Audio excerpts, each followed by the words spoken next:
आम मुसलमान जो नॉन पॉलिटिकल लोग हैं वो कितना समझते हैं इन चीज़ों को, इस बिल को, यही जानने के लिए हम लोग शाहीन बाग पहुंचे हैं। उनका डबल स्टैंडर्ड रहा है, चित भी मेरी, पट भी मेरी, अड्डा मेरे बाप का। जो इस देश की प्रॉपर्टी चाइना इनकी खा गया उसकी फिक्र नहीं कर रहे। सबसे ज्यादा तो लूट के वक्फ बोर्ड को कांग्रेस के लोगों ने खाया है। और भारत और पाकिस्तान की बंटवारा के टाइम जो संशोधन रखा गया कि जो आपकी जो संस्थानें हैं, जो चीज़ें हैं, उसको एज इट इज़ रखा जाए, वो रखा नहीं गया। डेफिनेटली फायदा होगा और प्रॉब्लम सारी उन्हीं लोगों को आ रही है। जैसे आम आदमी पार्टी है, हमारे विधायक थे अमानतुल्लाह खान, इन पे आज 50-55 मुकदमे हो गए हैं। इन्होंने चोरियां करी, अपने रिश्तेदारों को ज़मीनें लीज पे दी हैं। अब सारे मुद्दे उखड़ेंगे। वक्फ संशोधन बिल लोकसभा में देर रात पास हुआ, राज्यसभा में पेश हुआ, लेकिन वो मुसलमान जो अपना रोजी रोटी मेहनत करके कमाते हैं वो कितना वक्फ बोर्ड को समझते हैं, वो कितना वक्फ बोर्ड बिल संशोधन को समझते हैं, यही जानने के लिए हम लोग शाहीन बाग में मौजूद हैं। और पीछे जो है अल हबीब मस्जिद आपको दिखाई दे रही है और तमाम मुस्लिम साथी जो लोग अपना धंधा करके यानी कि अपना रोजी रोटी अपनी व्यवस्थाओं के साथ करते हैं, अपना जो है वो व्यवस्थाओं के साथ अपना पैसा कमाते हैं, वो कितना इस बिल को यानी कि आम मुसलमान जो नॉन पॉलिटिकल लोग हैं वो कितना समझते हैं इन चीज़ों को, इस बिल को, यही जानने के लिए हम लोग शाहीन बाग पहुँचे हैं। क्योंकि सत्ताधारी पार्टी कह रही है कि इस बिल के संशोधन से आम मुसलमान जो नॉन पॉलिटिकल मुसलमान हैं, जो साधारण मुसलमान हैं, जो गरीब मुसलमान हैं, उसको लाभ होगा। वहीं जो विपक्ष है वो कह रहा है कि ये बिल असंवैधानिक है, ये मुसलमानों के हित में बिल्कुल नहीं है। यही जानने के लिए हम आम लोगों के बीच में मौजूद हैं जो अपने अपने वक्तव्यों में बताएंगे कि कितना समझते हैं इस बिल को, कितना समझते हैं वक्फ संशोधन बिल को और वक्फ बोर्ड को। सबसे पहले आपसे शुरुआत करूंगा, क्या नाम है आपका? मेरा नाम अंजारुल हक है। मैं कल लोकसभा के सदन में जी अपने गृह मंत्री का भाषण सुन रहा था। अच्छा, गृह मंत्री ने जो बातें कही हैं, तो गृह मंत्री का हमेशा पहले मेरा सवाल ये है कि आप करते क्या? मेरा काम, मैं सोशल एक्टिविटी में रहता हूँ। यहाँ अच्छा। से 2 दफ़ा इलेक्शन लड़ चुका हूँ और यहीं हमारा छोटा मोटा कारोबार है। ठीक। मैं जहाँ तक गृह मंत्री को जानता हूँ, भाजपा को जानता हूँ, उनका हमेशा जो रवैया रहा है, साफ छिपते भी नहीं, सामने आते भी नहीं। अच्छा, उनका डबल स्टैंडर्ड रहा है, चित भी मेरी, पट भी मेरी, अड्डा मेरे बाप का। ये कह रहे हैं कि मुसलमानों को फ़ायदा होगा। ये इसमें कोई शक नहीं है कि पिछला जो भी वक्फ बोर्ड में हुआ है वो मुसलमानों ही के लोगों ने, मुसलमानों ने ही लूट खसोट मचाया है।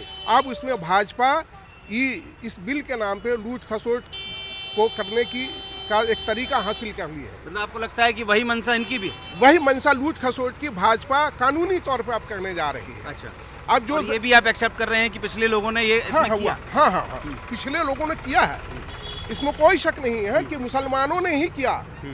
और जो उसके मुतवल्ली रहे उन्होंने, क्योंकि वो लोग जो मुतवल्ली रहे सब कोई दूध के धुले हुए नहीं है।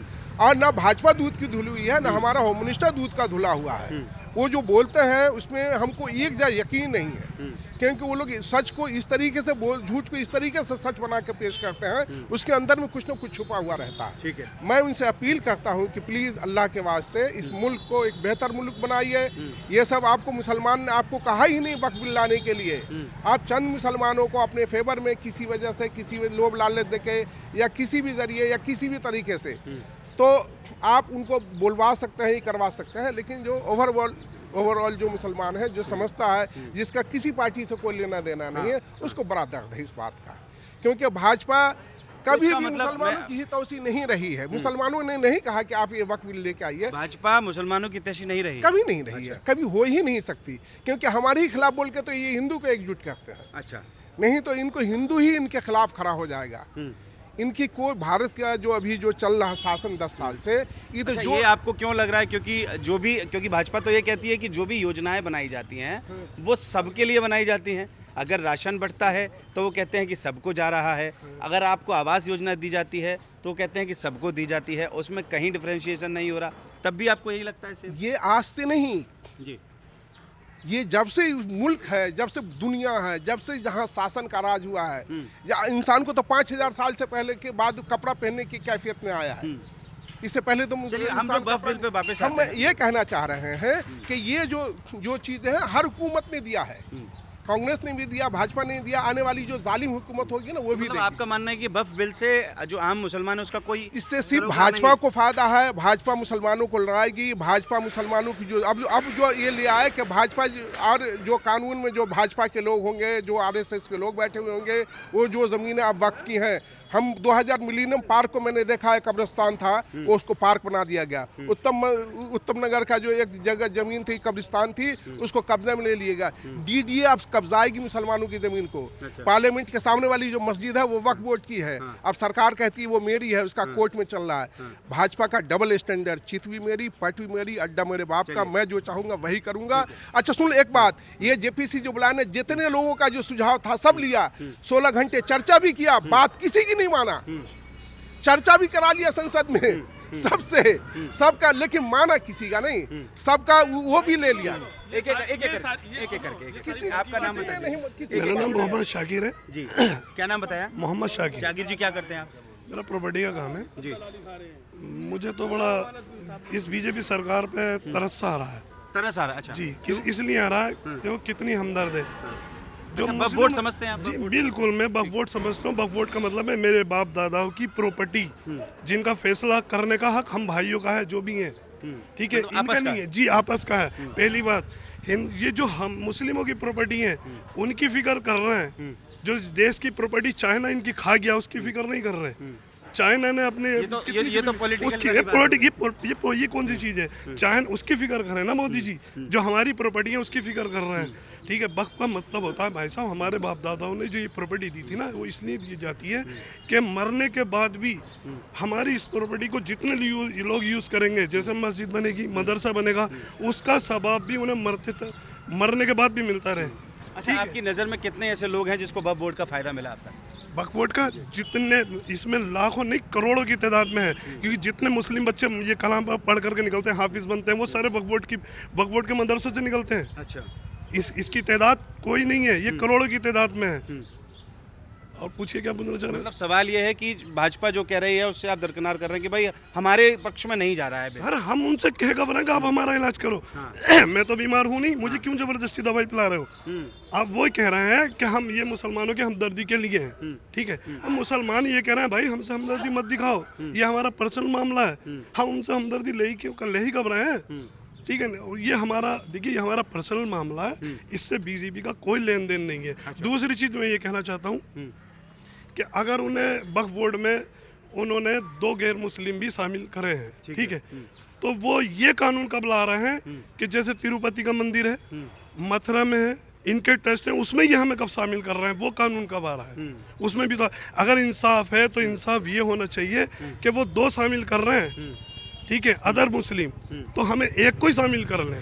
इंसाफ ये है, तो इसका मोदी जी और अमित शाह जी कब ला रहे हैं? दूसरी चीज, इतनी फिक्र करी मोदी जी ने, 2023 में आया ये सिर्फ 2023 का बिल है। और भैया ये वक्फ बिल, जो ये बिल आया है, ये बीजेपी का नहीं है, ये नागपुर से आया है बिल। ये नागपुर से आया है, और ये इसीलिए लोगों से जान लेते हैं। आपका नाम सर क्या है? शहजाद अली नाम है मेरा। कैसे देख रहे हैं इस वक्फ संशोधन बिल को, कितना समझते हैं इस बिल को? देखिए, सबसे पहली बात आप समझिए, वक्फ जो कॉन्सेप्ट है जी, वो पूरी दुनिया को इस्लाम ने दिया है।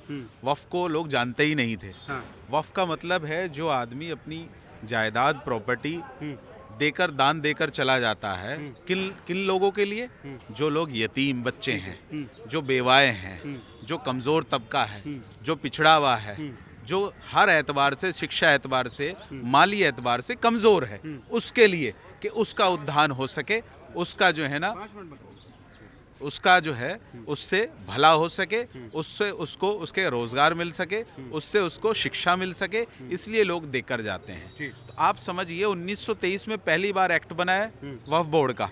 उसके बाद से आप देखिए लगातार अमेंडमेंट हुए हैं। ऐसा तो है नहीं पहली बार अमेंडमेंट हुआ है। 1954 में अमेंडमेंट हुआ है, संशोधन हुआ है, 55 में हुआ है, 1995 में हुआ है, 1913 में हुआ है, और अब 2025 आपके सामने। तो बदलाव तो पहले भी हुए हैं। 60 साल कांग्रेस ने राज किया, लगातार बदलाव हुआ है। अगर मंशा कांग्रेस की ये होती कि मुसलमान इस देश का शिक्षा हासिल करे, आगे बढ़े, माली हालात उसके अच्छे हों, तो सबसे ज्यादा तो लूट के वक्फ बोर्ड को कांग्रेस के लोगों ने खाया है। 15 साल दिल्ली में, एग्जाम्पल मैं दिल्ली का दे देता हूँ, कांग्रेस रही, 15 साल में चेयरमैन कौन रहा? मतीन चौधरी। लूट के खाया वक्फ बोर्ड को। और 11 साल में केजरीवाल सरकार रही है, वक्फ बोर्ड का चेयरमैन कौन रहा? अमानतुल्लाह खान। दिल्ली के अंदर 600 कब्रिस्तान होते थे ऑन रिकॉर्ड, आज कितने हैं? 86 बचे हैं मात्र, 86 सिर्फ। कहाँ गए? कौन हिसाब देगा? अब इनको डर इस बात का है, जो ये मलाई खा रहे थे कुछ लोग, कि अब इनको हिसाब देना पड़ेगा। जब इंक्वायरी बैठेगी, जब जांच होगी, तो हिसाब तो देना पड़ेगा ना। जायदाद तो वो कमजोरों के लिए थी, प्रॉपर्टी तो वो कमजोरों के लिए थी, जो उनका उत्थान हो सके, वो लोग सक्षम हो सकें, पढ़ लिख के काबिल हो सकें। लेकिन पूरे देश में जो ये कहा जाता है तीसरे नंबर की प्रॉपर्टी, आम आदमी को क्या फायदा हुआ उससे? चंद लोग जो दुकानदारी कर रहे हैं, जो जाके मतलब सुन लीजिए मेरी बात, धरना प्रदर्शन जो कर रहे हैं जाके चंद लोग, जैसे ओवैसी का नाम आप देखिए, 3500 करोड़ रुपए की जमीन वक्फ बोर्ड की ओवैसी खुद कब्जा के बैठा है। बैठा है नहीं बैठा है? 3500 करोड़ रुपए की, जो ये आपका मुस्लिम पर्सनल लॉ बोर्ड, ये खुद कब्जा के बैठे हैं। या किसी का नाम उठा के देख लीजिए, कॉमन लोग तो कोई नहीं गया, कॉमन लोग तो कोई नहीं गया, समझ रहे आप? कॉमन लोग तो कोई नहीं गया। तो अब ये जो मलाई खा रहे थे लंबे समय से, अब इनको तकलीफ ये है कि जो वो मलाई मिल रही थी वो खाने को नहीं मिलेगी। आप समझिए 3 चीज़ों पे सबसे ज़्यादा प्रॉब्लम थी। नंबर 1 के डीएम के हाथ में पावर दे दी जाएगी, सरकार ने उसको मान लिया, नहीं होगा, मान लिया नहीं मान लिया। नंबर 2 कि एग्जिस्टिंग प्रॉपर्टी में छेड़छाड़ नहीं होगी, सरकार ने उसे भी मान लिया। नंबर 3 कि इसका डिजिटलकरण होना चाहिए, यानी जो डॉक्यूमेंटेशन है वो डिजिटलाइज होना चाहिए, उसका टाइम पीरियड बढ़ाया जाए 6 महीने से ज़्यादा, उसको भी मान लिया है। तो अब कहाँ डर है? विपक्ष और आपके साथी भी तो यही कह रहे हैं ना कि हमें जरूरत ही नहीं है। कौन कर रहा है? आप इलाज वो कर रहे हो जो हमें कौन कर रहा है? विरोध कौन कर रहा है? कांग्रेस कर रहे हैं, कांग्रेसी मुसलमान, सपाई मुसलमान, या जितने भी विपक्ष के लोग हैं, मुझे बताएं कॉमन लोग। आप यहाँ कॉमन लोगों के बीच में खड़े हो, आप यहाँ कॉमन लोगों के बीच में खड़े हो, तो विरोध कौन कर रहा है? ये उनको बहला फुसलाकर, गुमराह करके, उकसा करके रोड पे लाना चाहते हैं, अपनी वोट बैंक सेट करने के लिए, अपनी दुकानदारी सेट करने के लिए, अपने आप को एमपी एमएलए बनाने के लिए। और उसके बाद जब रोड पे वो आएंगे, लॉ एंड ऑर्डर अगर खराब होगा तो जेल कौन जाएगा? वही गरीब मुसलमान, वही शरीफ मुसलमान। मुकदमे खाएगा वो, मलाई खाएंगे ये वक्फ बोर्ड की। तो तकलीफ इनको इस बात से हो रही है। अब जब जांच होगी, जो हजारों करोड़ रुपए की प्रॉपर्टी ये दबा के बैठे हैं, उस पे कब्जा करके बैठे हैं, उसका तो हिसाब देना पड़ेगा। देना पड़ेगा नहीं देना पड़ेगा? तो ये तकलीफ है। अमेंडमेंट कोई पहली बार थोड़ा ही हुआ है, वजह से बिल लाया गया, जिस वजह से बोर्ड बना, उसका सही उपयोग मुझे नहीं हुआ। ये बताएं, संशोधन पहली बार हुआ है क्या? पहले भी हुआ उस वक्त। दूसरी बात, आज इनको तकलीफ हो रही है मुस्लिम पर्सनल लॉ बोर्ड को, जिन लोगों को भी हो रही है, जब असदुद्दीन ओवैसी 3500 करोड़ रुपए की कब्जा के बैठे हैं, या बॉम्बे में अगर आप बात करें, जो बात करते हैं कि जी अडानी का घर जो है ना उस पर बना है, या नोएडा की आप बात करें GIP मॉल जो है, समाजवादी पार्टी की सरकार में वहाँ पे मॉल बना, कब्रिस्तान था वो, कब्रिस्तान था वो, 1857 का कब्रिस्तान। दिल्ली ये निजामुद्दीन के पीछे लाल मस्जिद है, उस पे बिल्डिंग खड़ी हो गई है केजरीवाल सरकार रहते हुए। उस वक्त क्यों नहीं बोले ये लोग? उस वक्त क्यों चुप रहे? अब इनको बड़ी तकलीफ हो रही है। तकलीफ इसलिए हो रही है, सारा विपक्ष ये कह रहा है कि ये जो आप बिल में अमेंडमेंट कर रहे हैं ये गैर कानूनी है और मुसलमान के पक्ष में है ही नहीं। मुसलमान नहीं चाहता कि इसमें संशोधन हो, आप क्यों जबरदस्ती? नहीं, गैर कानूनी कैसे? उनसे कोई आके कोई बताए गैर कानूनी कैसे? भाई साहब, लोकसभा में जो है ना वो 288 वोट के साथ में पास हुआ है। 288 वोटिंग के साथ में, तो गैर कानूनी कैसे है? ये देश संविधान से चल रहा है। वहाँ पे पार्लियामेंट में JPC बनाई गई, जॉइंट पार्लियामेंट्री कमेटी जो बनाई गई, करोड़ों लोगों के व्यूज़ आए, करोड़ों लोगों की जो मशवरे सलाह जो है वो लोगों के विचार आए, उनको सुना गया। रात को 12 घंटे तक वहाँ पे डिस्कशन हुआ, उसके बाद पास हुआ है। तो इसमें गैर कानूनी कैसे हो गया? सिर्फ तकलीफ उन लोगों को है जो लोग उस पर जम के बैठे हुए ना प्रॉपर्टियों पे, हजारों करोड़ रुपए की। अब उनको हिसाब देना पड़ेगा। क्या नाम है आपका? मेरा नाम फारूक सिद्दीकी है। फारूक जी, कैसे देख रहे हैं अब संशोधन बिल को? देखिए, संशोधन तो बिल्कुल सही हो रहा है, इसमें परेशानी क्या है बताइए? भैया मैं आपसे ही सवाल करता हूँ, इसमें परेशानी क्या है? सवाल हमसे करने की बजाय, क्योंकि विपक्ष जो है वो सदन में कल 13-14 घंटे की संसद चली और इसमें स्पष्ट तौर पर कह रहा है कि ये गैर संवैधानिक है, इसका कोई लेन देन ही नहीं है, आप जो है मुसलमानों के हित की बात ही नहीं कर रहे हैं। देखिए, हित होता क्या है? पहले तो अहित हुआ पड़ा है इनका। भाई जितनी भी सरकारें रही हैं पुरानी वाली, चोर तो सारे थे, सबने चोरी की है। भाई आप ये देखें, वक्फ बोर्ड की दुकान का रेंट है 20 रुपये और नॉर्मल बाजार का रेट है 20,000 रुपये, तो वो पैसा कहाँ जा रहा है? वो 19,800 रुपये एक दुकान का किराया जा कहाँ रहा है? हिंदुस्तान की सबसे ज़्यादा प्रॉपर्टी हमारे पास है, वक्फ बोर्ड के पास, और हमें इनकम कितनी है? इनकम तो कुछ भी नहीं है। तो क्या कर रहे हैं? गलत तो नहीं कर रहे हैं। और देखिए, आज के टाइम में डिजिटल युग है, डिजिटल युग में अगर डॉक्यूमेंटेशन डिजिटल हो जाएगी तो प्रॉब्लम क्या है आपको? कोई भी नहीं प्रॉब्लम। अच्छा, भाजपा कह रही है कि जो है वो इस बिल से जो आम मुसलमान हैं, जो अपनी रोजी रोटी कमाने वाला मुसलमान है, जो गरीब मुसलमान है, उसको फ़ायदा होगा। बिल्कुल होगा इससे फ़ायदा। देखिए, जो पैसा आता है ये लोग करते कि अपने अपने लोगों को ज़मीनें लीज पे दे देते हैं, लीज पे देके कब्जा कर लेते हैं। एक गरीब आदमी तो बेचारा ऑफिस वक्फ बोर्ड के ऑफिस में घुस भी नहीं सकता है, जिसको पैसा मिलना चाहिए। अब देखिए, ज़कात है, हजारों बिलियन डॉलर की ज़कात निकलती है हिंदुस्तान से। बेशक गरीब देश है हिंदुस्तान, जो लोग कहते हैं बिलियन डॉलर, लेकिन वो पैसा जाता कहाँ है? गरीब को मिलता है? नहीं तो आप इस मिलता। बात को मानते हैं कि अगर संशोधन में बिल तो अब होना है, क्योंकि राज्यसभा में भी बहुमत कहीं ना कहीं है भाजपा को, तो निश्चित तौर पर फायदा होगा। बिल्कुल आम लोग हैं सर, डेफिनेटली फ़ायदा होगा। और प्रॉब्लम सारी उन्हीं लोगों को आ रही है, जैसे आम आदमी पार्टी है, हमारे विधायक थे अमानतुल्लाह खान, इन पे आज 50-55 मुकदमे हो गए हैं। इन्होंने चोरियां करी, अपने रिश्तेदारों को ज़मीनें लीज पे दी हैं। अब सारे मुद्दे उखड़ेंगे। अब यूपी है, अखिलेश यादव की पार्टी कर रही है। क्यों कर रहे हैं? कि सरकार इनकी थी। इन्होंने जो पट्टे दिए हैं, इन्होंने जो पट्टा दिया है, इन्होंने जो पट्टे दिए हैं, वो भैया उसकी जांच होगी, जांच होगी तो सारे जेल में जाएंगे। तो प्रॉब्लम तो सारी यही आ रही है। बाकी आप ये देखो, इन लोग पार्टी वाले लोग छोड़ के कोई आम आदमी रोड पे आया है क्या? अच्छा, एक 51 एक्ट को क्यों नहीं लागू किया जा रहा है?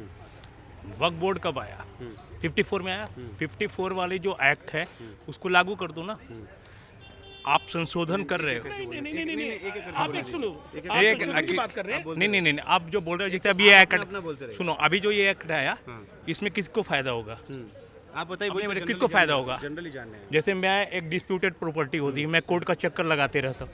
ट्रिब्यूनल कोर्ट जो होती है, जो क्रिश्चियन को दिया हुआ है, ठीक है ना, जो माइनॉरिटी कैथोलिक, क्रिश्चियन, सिख को दिया हुआ है, वो मोहम्मदन को क्यों नहीं? अच्छा, why the reason of tribunal court मतलब क्यों? आपका मानना है कि अगर ट्रिब्यूनल ने फैसला कर लिया किसी जमीन पर तो वो हो गया फाइनल। बिल्कुल। तो फिर आप कैथोलिक चर्च की भी बातें करो ना, आप क्रिश्चियन की बातें करो, आप सिख की बातें करो, अल्पसंख्यक। सवाल मेरा यह है कि जो भाजपा कह रही है कि इस संशोधन बिल से आम मुसलमानों को फायदा होगा, आप इस बात को मानते हैं? एकदम नहीं होगा। नहीं होगा ना। तो मतलब आपको लगता है कि ये बिल बिल्कुल नहीं है। जो इधर देख के बोले, नहीं, जो प्रोपगंडा जो पहले जो है, जैसे इंडिया भारत और पाकिस्तान की बंटवारा के टाइम जो संशोधन रखा गया कि जो आपकी जो संस्थानें हैं, जो चीज़ें हैं, उसको एज इट इज़ रखा जाए, वो रखा नहीं गया, ठीक है ना। तो इस जो बिल पास, बिल से आपको कोई कोई बेनिफिट नहीं, आप इस बिल के पक्ष में नहीं ना, है ही नहीं है।